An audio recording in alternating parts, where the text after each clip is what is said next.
All right, so on a Land Cruiser 100, LX 470, GX 470, any two use the V8 Toyota engine for the alternator replacement. Just a couple tips here.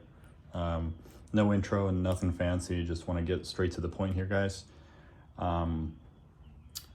Replace the alternator with a Denso unit. There's the part number.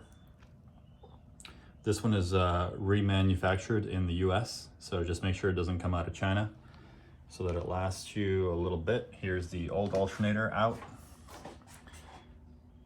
This is going to be sent back for the core. The price was $124 plus the core, which this will be sent back. You will also be putting in a new belt since you're in there already. Make sure to get a quality belt, like a Michelin or Continental or something like that. Tools you're going to need are just some various sockets. You can go ahead and replace your air filter as well because that's out.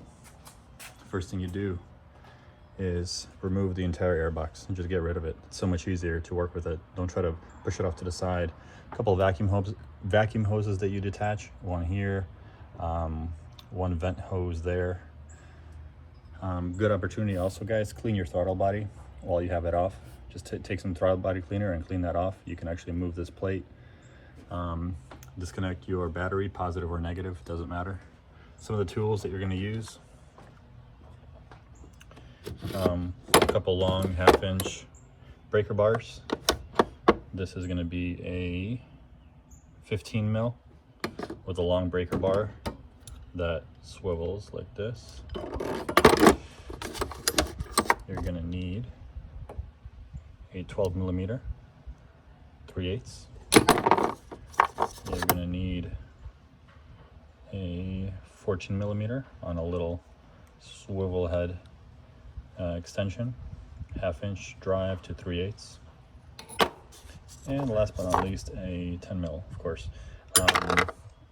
What you do is you remove the bolts for the power steering pump.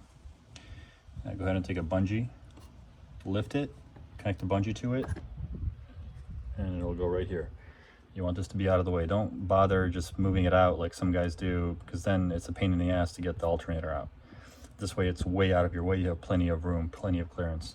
You're going to remove the top bolts on the alternator. I'll show you.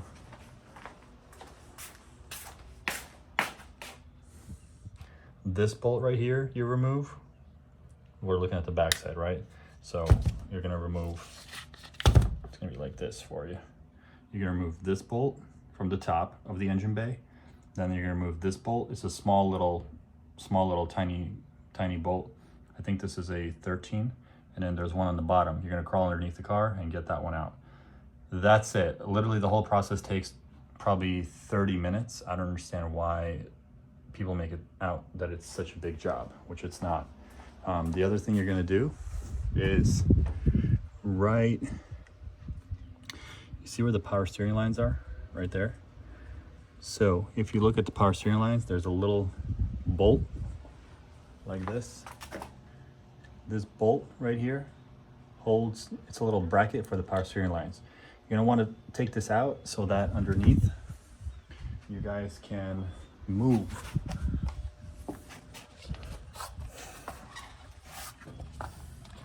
You can move the lines. So you see how the lines are free? Right there is where that little bracket is. So you're going to want to have the lines be moved like this so you can push it that way, and the alternator will come out this way. Otherwise it's difficult because you don't have enough clearance between the fan and the power steering lines. Okay, so remove that. It'll make your life a lot easier. There is going to be the connector for the power electrical. It's a 10 mil. There's your electrical connector. You just press and pull. The alternator is going to be sitting down like this. You're going to disconnect those two from the top while it's sitting just literally on top of this hose right here. Okay, and that's it. Literally, you put everything back together. It'll probably take another 20 minutes to put it back, and then throw the belt on. Just make sure that you put the belt in the correct orientation. After that, power steering pump goes on. It's 3 bolts, I believe. Those bolts go right through the pulley. And after that, you're done. That's the whole job. Only other thing I'm gonna do is replace one vacuum hose that I found that was cracked. And I'm gonna clean that throttle body. And that's it. So real quick, guys, let's see, 5 minutes, 26 seconds. Real easy job. You could do this in your driveway in 2 hours max, I would say, even for somebody who's not familiar with cars. Good luck. All right, guys, here, I'll show you. You see, once you push the alternator in, you see right there, then you do the electrical connector, clip that in, and also that electrical terminal bolt.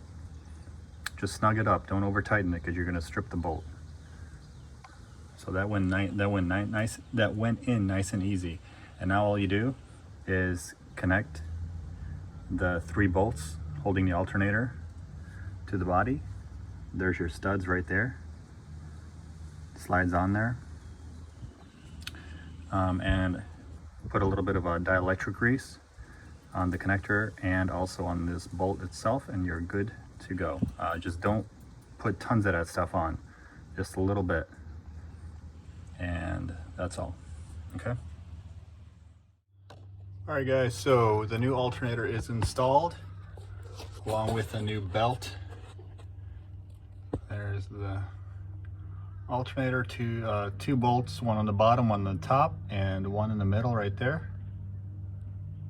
Route the belt correctly, compress that tensioner, and now what we're going to do is check for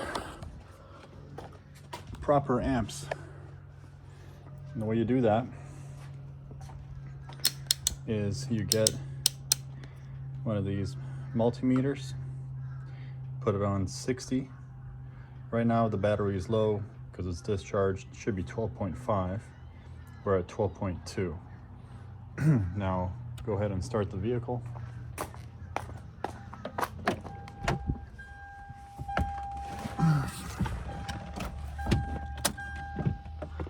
Let the fuel pump prime.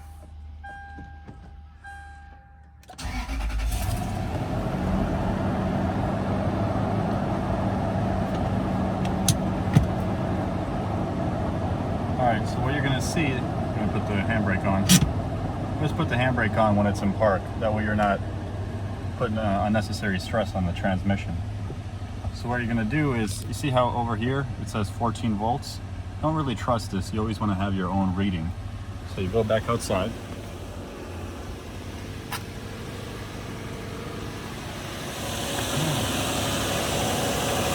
Over here it shows that we got 14.01 volts, which is proper charging voltage. It should be between 13.5 and 14 to charge the battery correctly.